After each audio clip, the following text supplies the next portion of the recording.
asked AI what were the most powerful forces in the world today, its answer surprised me. It said, and I quote, "The most powerful forces in the world today are dominated by the United States, China, and Russia, which hold unmatched military, technological, and economic influence. Driven by massive defense budgets and nuclear capabilities, these nations, along with India and emerging European powers like France, shape global security and economic stability. When the world thinks of power, they think of guns, bombs, and armed conflict. But I think this grossly underestimates the power of words, even in geopolitics.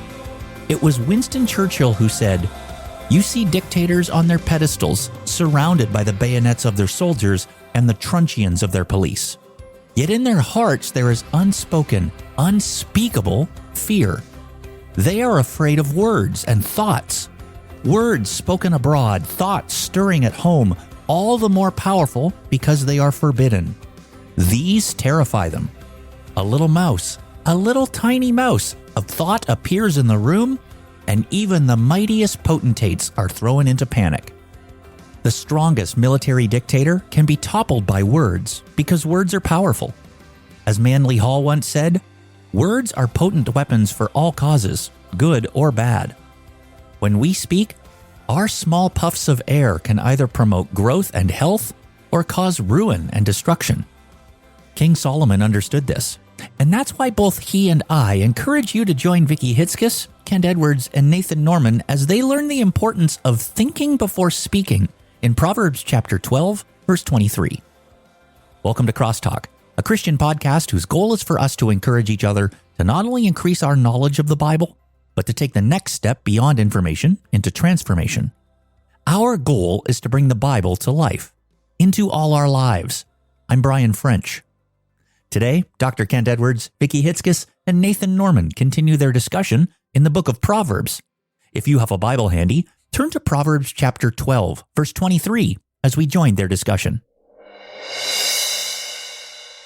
Brian is right when he points out that words can both build up and destroy. Can you guys think of times when you've seen the power of words in action? Have you seen lives change because of words? I'm going to give a fictional example, but if anyone has seen the movie Home Alone, there is a scene in the beginning where the family is there and there's all this chaos and uncles and aunts and moms and dads are there and all the cousins are running around. And Kevin McAllister, the main character, he's so angry and he pushes his brother and it causes everything to get ruined. All the pizza, all the soda is gone. And his uncle says it in this voice, "Look what you did, you little jerk." Right. Just out of anger. And, watching that as an adult now, yeah, I kind of get what what the uncle was feeling. And then later on, when he's remembering how everyone has treated him poorly in the scene, his parents are all saying terrible things about him. His brother's saying all terrible things about him. And his uncle looks really dark. And he says it in this tone. He's like, "Look what you did, you little jerk." And I remember watching that as a kid and thinking, but that's not how he said that, right? He said it in an exasperated tone in the middle of it. And I never understood it. And I was watching it with my kids a few years back. And I realized the reason the filmmaker did it like that, because that's how he internalized it. His uncle yelled at him in a moment of very frustrated exasperation. But this kid internalized those words that this is who I am. I am nothing but a punk little jerk. What a terrible person I am. And that was like, wow, what an amazing filmmaking decision. But what a power negative words can have on us. It goes right down to the soul. My mother, this is a small example. It just flitted into my mind. But when I first started speaking, I struggled. I thought it was very difficult. And I went and I heard my dad was a great preacher, Haddon Robinson. And I was so discouraged because he was so good. And I told my mother, I'm going to quit. I can't do this. I am so not him. And my mother said, stop it. She said, you have talent. Your father's been doing this 50 years. You've been doing this a couple months. quit. And I went on, and I was very successful in my career. And I might have given up that night, but she stopped me. And it was, in a way, it was words. And to jump on what your mother was saying, it's been fun in the last, 4+ years we've known each other, as I'll go around the interwebs and I find talks that you've given, and guys, do that, because Vicki is a phenomenal speaker. Mm-hmm. Oh, that's so nice of you. And see, really Nathan's good. Doing it right now. I remember when I was graduating from high school and unsure of what direction to take, my future mother-in-law had a conversation with me, and she said she'd listened to some Bible studies I had been giving during the years to a high school youth group, and she said, "I think I hear gift. Have you ever thought of going to Bible school?" Those words changed my life and never would have come to me any other way. Another really encouraging time was I was Vicki working with your dad, Haddon Robinson, and I was there as a scholar in residence for a semester at Gordon Conwell. And at the end, he said that he would like to work with me at Gordon Conwell. And I have, rarely had anyone give me such a compliment, and what an honor I felt. That words are powerful. Yeah.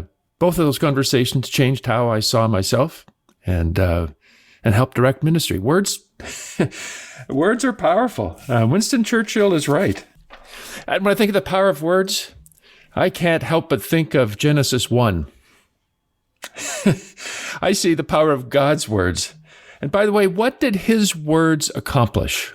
Not the strength of his right arm, just his words.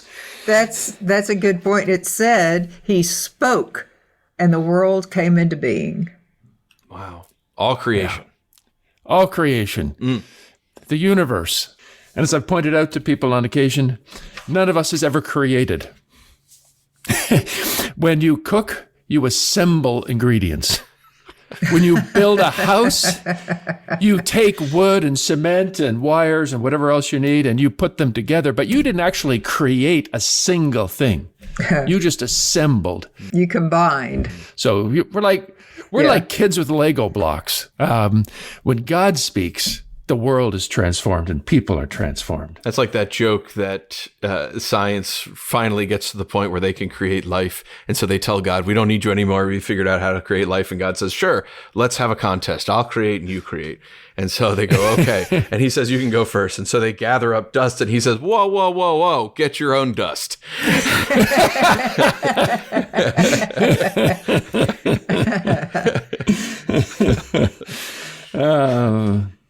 No, God's words, of course, are most powerful, but our words are certainly consequential. That's why Solomon gives us a warning that we need to pay attention to in Proverbs chapter 12:23.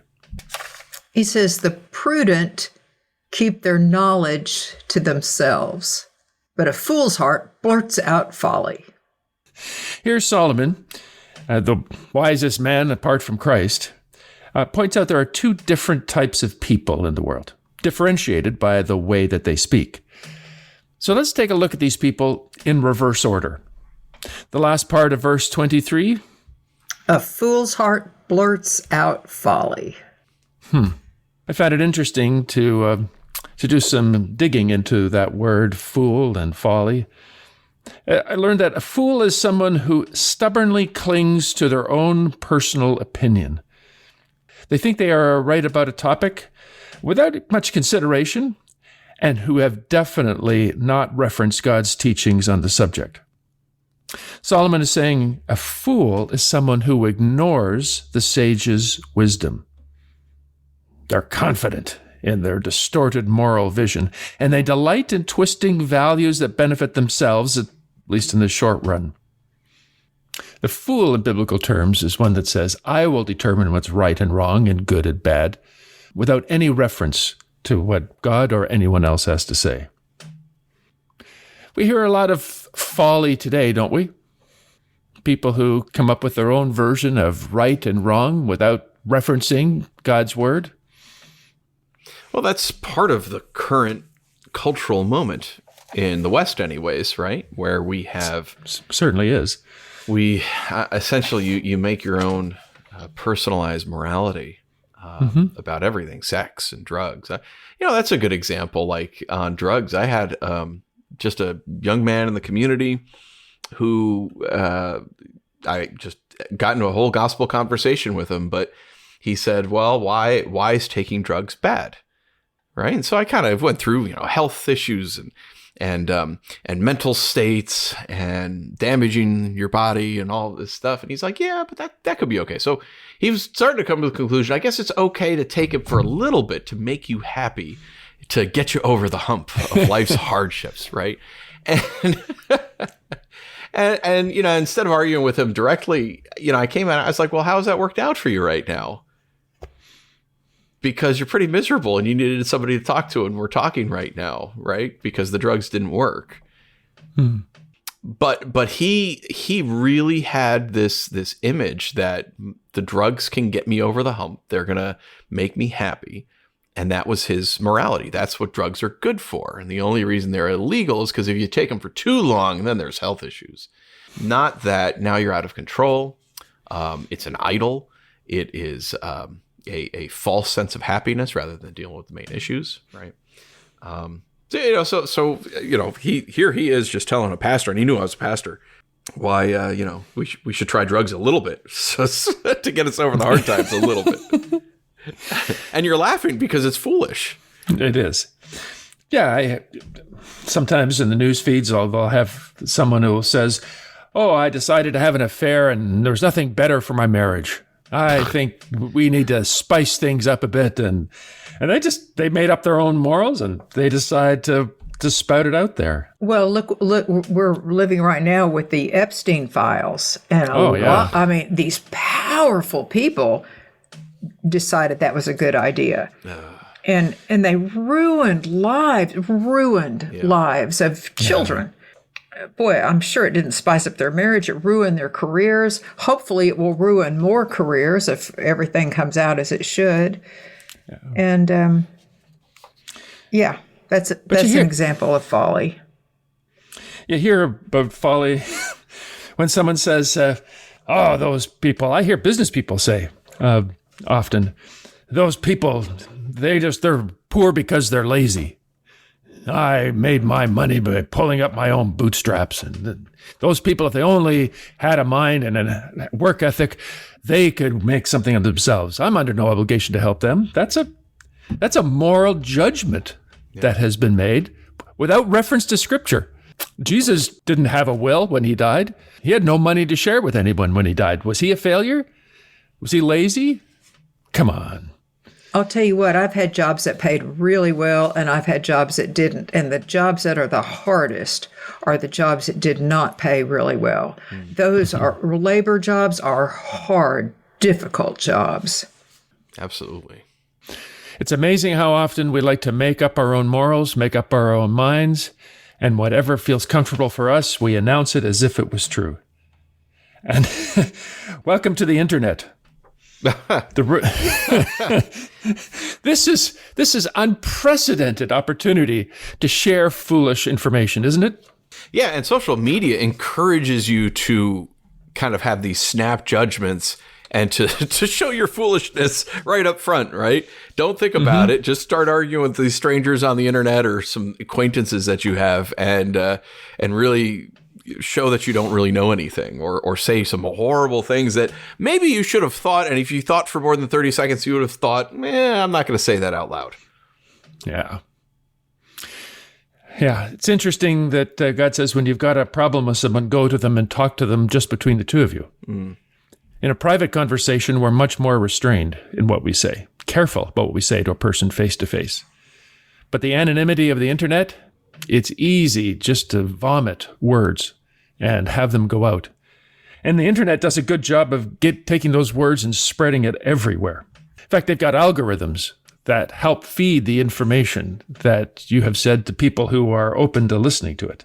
And there are content creators that get paid to deliberately say stuff just so they get more hits and clicks and they make more money.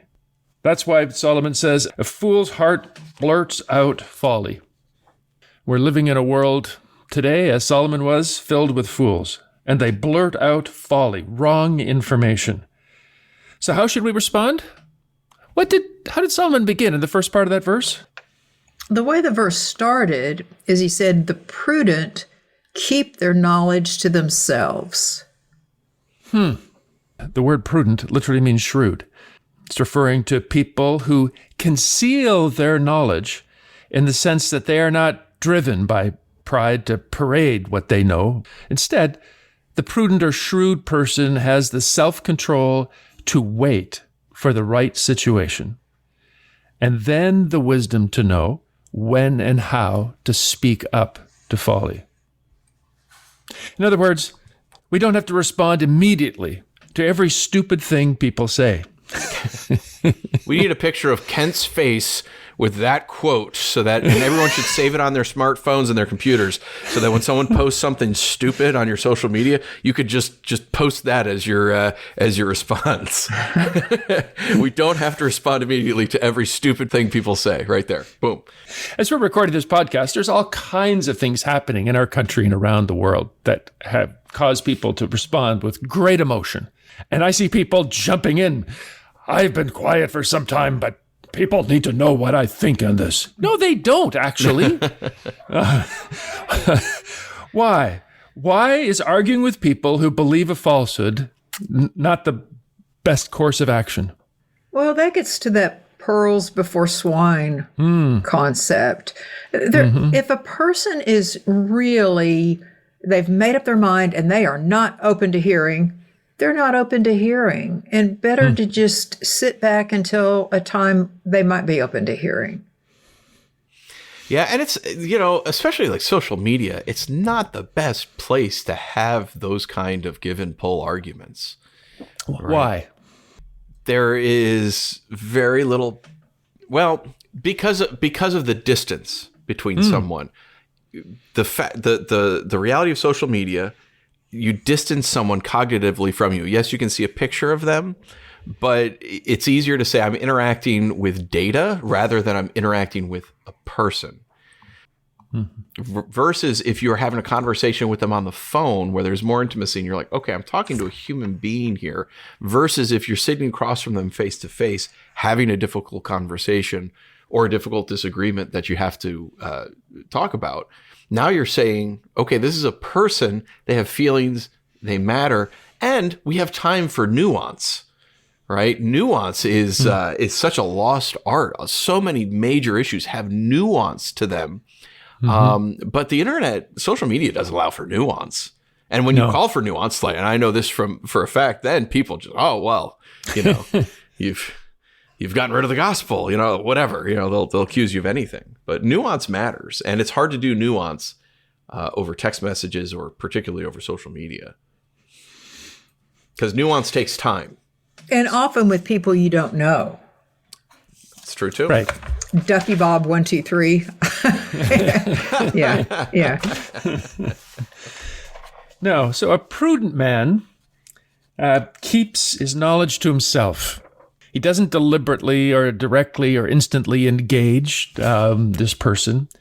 He waits for a more opportune time when his words can have greater benefit. Why? Because the heart of fools blurts out folly. The problem with people making their own laws and rules and morals is not so much their words, but it's their heart. What they're saying comes from a damaged heart. In fact, I'm reminded of what Jesus says in Luke 6:45. He said, a good man brings good things out of the goods stored up in his heart. An evil man brings evil things out of the evil stored up in his heart. For the mouth speaks what the heart is full of. So what Solomon is pointing to, and Jesus is emphasizing, is that bad morals, bad advice comes from a damaged heart. There's something that has wounded them personally inside that is causing them to say what they are saying.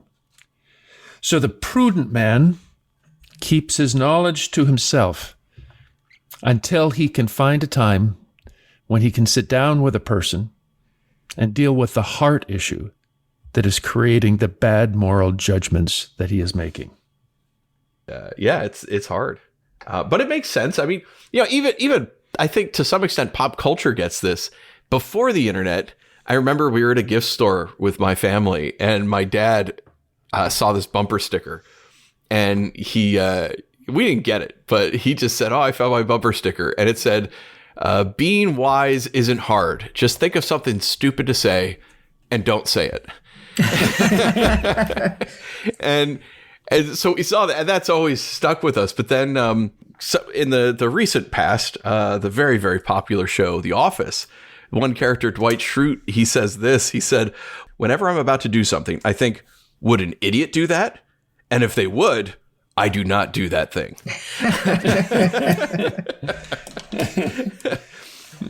Right. So we kind of get this, but it's really hard in the heat of the moment to not respond, right? If somebody calls you out to a fist fight, you want to return swings. If somebody sends you an insult, you want to insult them back.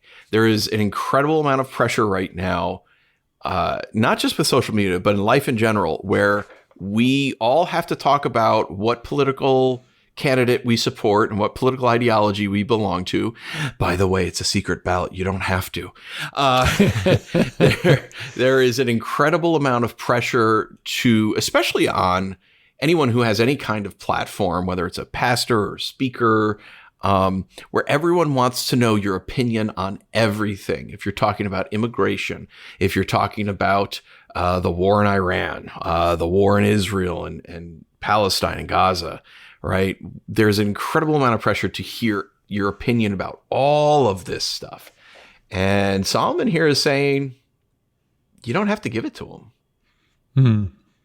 Yeah. But it's really hard because there's a lot of pressure that I have to have an opinion, and I have to post about it, and I have to make it public, and I have to do a Substack or a blog post and let everybody know what I feel about every little thing. Otherwise, I am compliant with the evil that's going on in the world today. Foolish talk comes from a person who maybe never had a relationship with Christ. Or maybe they did, but a wound in that relationship has caused them to arrive at a false conclusion about the God who loves him. But maybe that person, they may need a friend to share the gospel with them if they didn't know Christ. Or maybe they need some spiritual assistance to deal with a deep wound that is causing this burst of folly. Either way, the prudent should keep their knowledge to themselves until they can help their colleague, their sister-in-law, next-door neighbor or stranger resolve their inner spiritual issues, because it's out of the heart that the mouth speaks. The fact is, you don't need to respond to every falsehood you hear online, or at the coffee shop, or even at the dinner table. Solomon is recommending that we avoid knee-jerk reactions to stuff on TikTok, Instagram, or Reddit posts. Instead, find ways to get to know the person who has made those comments better. Understand why they're saying what they are, and see how you can gently guide them closer to Christ.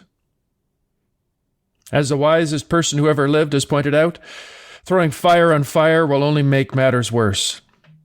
Find the right time and minister to their hurting soul. Think before you speak, because the prudent person keeps their knowledge to themselves. We all know the temptation to correct foolish opinions. But, as we just heard, if we're wise, we will not correct foolish talk because foolish talk comes from a wounded heart. Instead, let's look for ways to help heal wounded hearts, knowing that healed hearts can accept God's wisdom.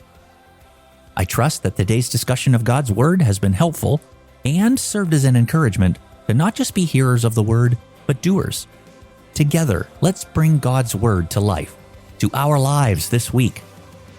The CrossTalk podcast is a production of CrossTalk Global, equipping biblical communicators so every culture hears God's voice.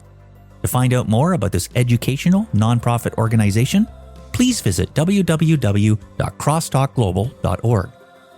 CrossTalk is training leaders in Bucharest, Moldova, Cuba, Kenya, and Kansas over the next few weeks. Help us train the next generation of biblical communicators. All you have to do is click Donate in the show notes and make a donation of any size. You can also support this show by rating it on Apple Podcasts, Spotify, or wherever you find it. Be sure to listen next Friday as we continue to learn from God's wisdom in the book of Proverbs. You won't want to miss it.